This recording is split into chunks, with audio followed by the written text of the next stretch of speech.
एकनाथजी शिंदे साहेबांनी अशा प्रकारचं भावना म्हणजे व्यक्तिगत पातळीवर ते आमचे नेते आहेत, परंतु कधीही व्यक्त केलेल्या नव्हत्या. बर हो, ही वस्तुस्थिती होती की काही गोष्टी ज्या योग्य घडत नव्हत्या, त्या घडायला नको होत्या, त्या मी स्वतः पण बघितलेल्या आहेत.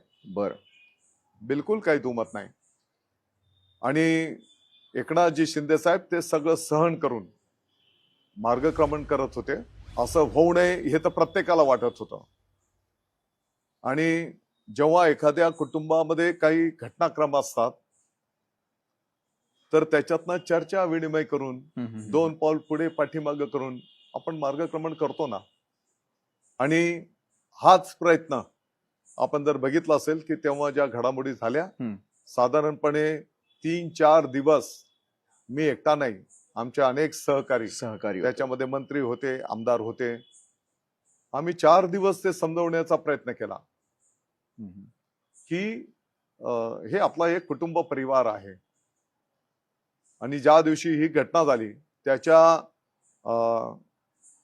2 दिवसा आधीच्या पण घटना घडायला नाही पाहिजे होत्या. बर मग शिवसेनेचा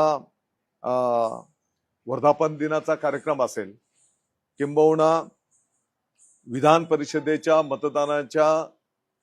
मतदान होत असताना तिथे माननीय एकनाथजी शिंदे साहेब की जे शिवसेनेचे नेते आणि विधान